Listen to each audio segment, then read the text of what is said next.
That's Monday. Welcome back to Entertainment Tonight's Dynasty, the real drama. Nolan Miller was the man responsible for the show's opulent and often over-the-top fashions. His broad shoulder pads, hats, and drop-dead evening wear set off a national obsession. Nolan Miller certainly has made television elegant. I don't think it's ever been done on television before, this kind of money spent, this kind of glamorous theme. Dynasty's leading ladies adored how designer Nolan Miller made them look. The clothes literally became one of the stars of the show. Crystal is a more conservative classic, and Alexis's character kind of went a little more far out, as you probably have noticed. Once Miller created an elaborate fur-trimmed outfit for Diane Carroll, which upset Joan Collins. Joan said, "That is the look that you do on me. You know, that's my look." And I said, whoops.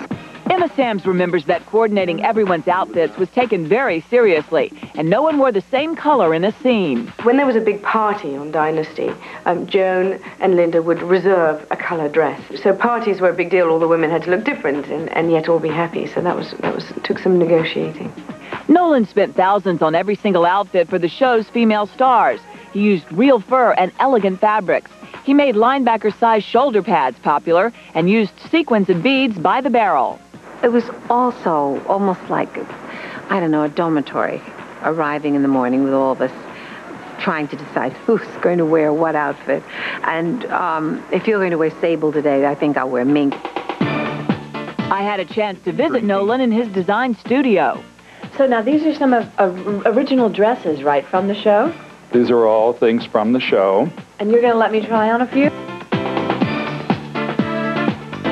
This is just a casual outfit that Joan wore at home. She was reading a book. This is her diamond ring. Is this fun or what? These are just little lounging pajamas. This sable-trimmed ensemble was originally worn by Linda Evans. What a fabulous Boy, hat. talk about deja vu. It's like a flashback standing here looking at you. And this silver beaded gown was worn by Linda and weighs an astounding 30 pounds.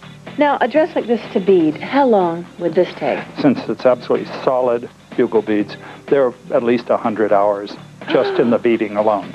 Nolan designed this beaded animal print for Joan, and this intricately beaded black gown was made for Linda.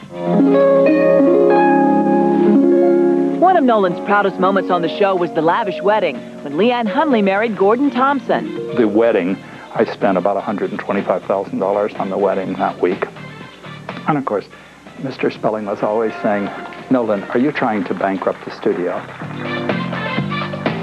Miller created special edition Dynasty dolls that cost $10,000 each and wore real jewels. He also launched his own line of Dynasty clothes for department stores so women could indulge in their fantasies. It might be nice on special occasions to dress like Crystal or dress like Alexis. Sometimes those expensive fashions that the stars wore got either trashed with mud or soaked or just plain old torn to shreds. That's because the glamorous ladies of Dynasty would often slug it out in some down and dirty catfights. And E.T. was there. You bitch, let go! Very feminine. You wouldn't catch Arnie or Sly doing this fight. It's strictly for dames. Dynasty's catfights became one of the most popular events on the show. Much of the series revolved around the rivalry between Alexis and Crystal. So the writers dreamt up a way for the ladies to duke it out and earn big ratings.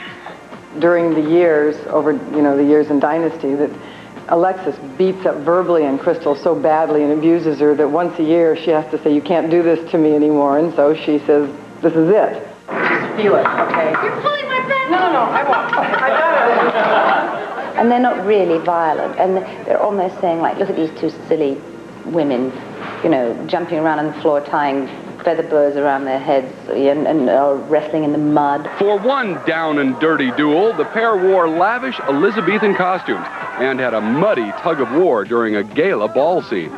Never underestimate your opponent, Crystal. The wardrobe cost us more than shooting the scene. We learned not to use Nolan Miller $5,000 gowns when you're going to do a mud bath wrestling match. Congratulations. You won this round. The night is still young. I think it's a bit fairy tale-ish. It's fantasy. It's fantasy. It's froth. It's what entertainment should be. Heather Locklear and Catherine Oxenberg also took the plunge by waging war in a freezing cold swimming pool. I am planning on one take. My dress, myself, my hair, one take. Watch. I haven't finished with you yet. Just before hitting the water, Heather told us that the director told her that the fight had to look real. If you want to have a cat fight, you can't just, punch her around, go like that. You have to really smack her. Hold her under. Hold her under now. Hold her under. We're really drowning each other. Oh my God, it's so ridiculous. It was emulated everywhere. The fan mail was amazing how they would say at the end of a graduation they would stage something in the swimming pool. I was held under the water so long. I think there's a plot here.